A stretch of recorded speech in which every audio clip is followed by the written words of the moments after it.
Olá, sejam bem-vindos ao curso livre de Arqueologia Amazônica. Esta aula é sobre os sítios arqueológicos do Rio Madeira, está dentro do eixo 6, Diversidade 2. Meu nome é Cleverson Pessoa, sou doutorando pelo Museu de Arqueologia e Etnologia da Universidade de São Paulo. O Rio Madeira é esse grande rio que atravessa os estados de Rondônia e Amazonas e tem pouco mais de 3.300 quilômetros de extensão. O Rio Madeira tem dois grandes tributários formadores, o Rio Beni e o Rio Mamoré, que têm as suas nascentes nas cordilheiras andinas. Por conta disso, o Rio Madeira carrega muito sedimento ao longo do seu curso, o que é importante para a sua dinâmica fluvial. Esse grande rio pode ser dividido em duas grandes seções, né? O Alto Madeira, que está em Rondônia, e o Baixo Madeira, que está no Amazonas. Eu convido a quem estiver me assistindo a percorrer esse rio e conhecer alguns dos principais sítios arqueológicos, né, que podemos encontrar nele. Os primeiros sítios identificados ao longo do Rio Madeira foram feitos no âmbito do Programa Nacional de Pesquisas Arqueológicas na Bacia Amazônica, o PRONAPABA, que foi um programa coordenado pelos arqueólogos norte-americanos Betty Meggs e Clifford Evans, tá? Mas quem foi que fez os trabalhos arqueológicos, quem realizou os trabalhos arqueológicos em campo, né, na Amazônia, foram arqueólogos brasileiros. E no caso de Rondônia e boa parte do Rio Madeira, esse trabalho foi feito pelo arqueólogo Eurico Miller, né? Aqui à direita a gente vê um mapa dele, né, do final da década de 70, dos principais sítios arqueológicos identificados na calha do Rio Madeira. Muitos deles foram classificados dentro da subtradição jatuarana, que é uma cerâmica que é vinculada à tradição polícroma da Amazônia. É uma cerâmica bastante elaborada, com pintura e diversos tratamentos plásticos, tá? Depois dos trabalhos do Miller, houve diversas intervenções arqueológicas nessa área do Alto Rio Madeira vinculados aos trabalhos de licenciamento ambiental das usinas hidrelétricas de Santo Antônio e Giral. Mas também houveram diversos trabalhos de arqueologia acadêmica, né, feitos pela Universidade de São Paulo, Universidade Federal de Rondônia.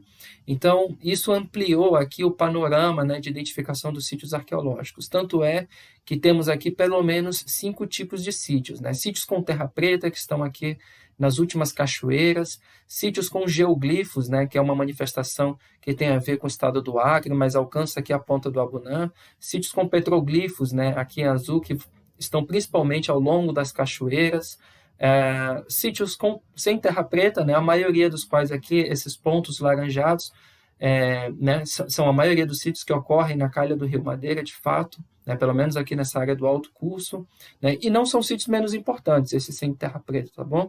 Eles têm alta, né, uma alta densidade de material arqueológico também, assim como esses sítios com terra preta, que tem um solo mais fértil. E existe um único sítio com estrutura de pedra aqui, tá? Que é o sítio Serra da Muralha, aqui na ponta do Abunã, tá bom? Que a gente vai falar um pouquinho dele mais à frente. Então, a gente começa aqui pelo contexto da Cachoeira de Ribeirão, uma das primeiras cachoeiras do Rio Madeira, né? Esse contexto é muito interessante porque ele possui tanto sítio, né, com terra preta, quanto sítios com petroglifos, assim como os sítios geoglifos, né? Aqui a gente vê a Cachoeira de Ribeirão, essa é uma ilha fluvial, né, junto à cachoeira. Então, existem diversos pedrais de granito, né, ao longo dessa cachoeira e que tem petroglifos. Aqui está, né, essa elipse vermelha é o sítio Ribeirão, um sítio com terra preta, identificado na década de 70 por Miller, né? E essa linha em azul, né, junto a esse quadrado, são geoglifos, né? A linha é uma estrada que leva à Cachoeira de Ribeirão, né? E esse quadrado é um geoglifo, né? Uma vala escavada. E aqui está o Igarapé de Ribeirão, né? Ou o Rio Ribeirão. Então, esse contexto foi identificado por Miller e não foi mais escavado posteriormente. A gente não tem data para esse contexto, tá bom? Mais à frente, se continuarmos descendo o Rio Madeira, né, a gente encontra também esse sítio, Serra da Muralha, um sítio bastante diferente, estrutura de pedra, um muro de pedra, né, no topo de um afloramento granítico que foi construído. Esse muro tem cerca de 1,5 metro de altura, né, parece ser uma mureta defensiva, e é um muro que circunda uma área de 300 metros de diâmetro, tá? O que é interessante é que no topo desse afloramento granítico também tem terra preta. Foi um contexto que foi identificado por Eurico Miller também no final da década de 1970 e nunca mais foi estudado. Descendo um pouco mais o Rio Madeira, a gente identifica os contextos em ilhas fluviais, né? Aqui são um aglomerado de sítios arqueológicos que foram identificados pela Scientia Consultoria e que vem sendo estudados atualmente pela Angislaine Freitas Costa e que já foi estudado também pela arqueóloga Silvana Zuzzi. Então, aqui está a Ilha Dionísio, Ilha do Japó e Ilha das Cobras. Esses contextos são muito diferentes uns dos outros, né? Só para a gente ter ideia, esse é o contexto escavado no sítio Ilha Dionísio. São cerâmicas, né, que faziam parte do cotidiano, mas que depois foram organizadas, né, nesse contexto cerimonial. Então, é um contexto bastante importante, provavelmente aqui de sepultamento, né, em que vasilhas de cozinhar, vasilhas de fermentar foram para esse contexto. Tá? O trabalho da Angislaine Costa. Além do sítio Ilha Dionísio, tem também o sítio Ilha das Cobras, né, que é esse painel aqui com petroglifos, né, com diversas figuras zoomorfas e antropomorfas.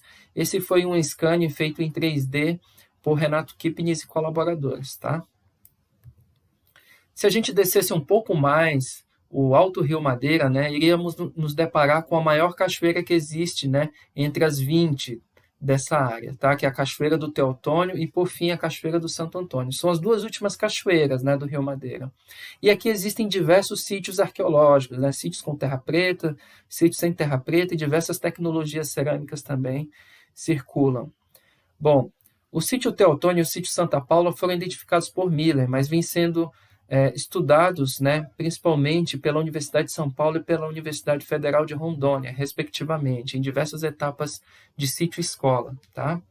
Então, essa cachoeira do Teotônio foi uma das cachoeiras mais importantes, né, do Rio Madeira por conta da rentabilidade na pesca. Né? É uma área bastante piscosa, né, de peixes. Então, diversas técnicas também de pesca já foram utilizadas nesse lugar, mas atualmente ele não existe mais. Né? Essa cachoeira ela foi impactada pela construção da usina hidrelétrica de Santo Antônio. Mas os sítios arqueológicos ainda se encontram na margem dessa cachoeira. Né? O sítio Santa Paula está na margem esquerda, é um sítio que possui pelo menos 3 camadas de ocupação e é uma aldeia circular com montículos, né, em torno de uma praça central. Um sítio com terra preta bastante interessante que vem sendo estudado pelo Departamento de Arqueologia da UNI. Do outro lado, na margem direita, está o sítio Teotônio, né, que leva o mesmo nome da cachoeira. É um sítio de terra preta também, mas que possui uma datação um pouco mais antiga. Né? Existem datas de até 9.000 anos para o contexto do sítio do sítio Teotônio. É um sítio bastante denso, né, com uma ocupação pré-ceramista de 9.000 anos, né, e desse período também já existe evidências de fitólitos, né, em que essas populações estavam manejando a paisagem e diversas plantas. Cerca de 6.000 anos tem datas para a Terra Preta, uma das terras pretas mais antigas da Amazônia, e ainda tem uma longa sequência de ocupações ceramistas, né, que vem sendo estudadas pelo colega Tiago Carter, tá bom? É um sítio bem interessante também, um dos sítios mais importantes aqui das cachoeiras. Se descêssemos um pouco mais essa área do Alto Rio Madeira, né, já saindo do trecho encachoeirado, né, aqui em cima a gente tem, né, o sítio Itapirema, na foz do rio Jamari, que foi estudado pelo arqueólogo Fernando Osório, e o sítio Donza, que foi estudado também pelo Departamento de Arqueologia. No sítio Donza foram feitas também etapas de sítio-escola, né? E foram resgatadas principalmente essas vasilhas cerâmicas, que, por conta da dinâmica fluvial de erosão do rio Madeira, muitas delas estavam, né, sendo perdidas ao longo do rio por conta do desbarrancamento. Então, o Departamento de Arqueologia fez esse trabalho de resgate dessas vasilhas. Tá?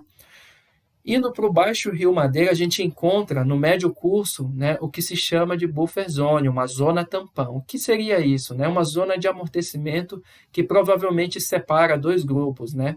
Geralmente, a zona tampão é também um lugar que não é ocupado pelas populações humanas, né, pelo menos durante um certo tempo, como a hipótese do arqueólogo Clyde Moraes, né, que é bem interessante, em que por muito tempo, né, pelo fato de não existir sítios arqueológicos nessa área do Médio Rio Madeira, essa área foi entendida como zona tampão. Mas a zona tampão foi invadida por volta do ano 1000 pelos produtores da cerâmica da tradição polícroma, né? e aí ela deixou de ser uma área vazia que separava os grupos antagônicos, o que evidencia que pode ter existido diversos conflitos nessa área do Baixo Rio Madeira, né? Esses são sítios identificados, alguns por Cláudio Moraes, outros por Mário Simões, né? São dezenas de sítios arqueológicos nessa área do Baixo Madeira, mas aqui está um contexto bastante interessante, né? Estudado pelo Moraes, que é o contexto do Vila Gomes, que é essa vala defensiva, né? Que a gente vê o perfil dela. Essa vala protegia uma aldeia, né? Então, é uma vala que, por conta dos conflitos, foi construída, né? Mas que não protegeu, né? Os povos produtores da cerâmica Xinim, que moravam nessa aldeia. Né? E os invasores eram os produtores da cerâmica da tradição polícroma, que, né, a gente vê nas camadas arqueológicas que a cerâmica da tradição polícroma sobrepõe essas outras camadas, então pode ser que os produtores da tradição polícroma teriam vindo com uma proposta mais bélica, né? E aí alguns desses assentamentos, como do Vila Gomes, né, que tinha essa vala, acabaram desaparecendo. Então, algumas considerações podem ser feitas, né, em relação aos sítios arqueológicos do Rio Madeira. A primeira delas é que existe uma pluralidade de contextos arqueológicos. Isso, com certeza, tem a ver com a diversidade cultural, linguística, né, biológica que existe na área do Rio Madeira. Tá bom? Então, existem ainda muitos outros sítios a serem estudados na região do Rio Madeira, né? Mas a gente vê que existe uma pluralidade de contextos.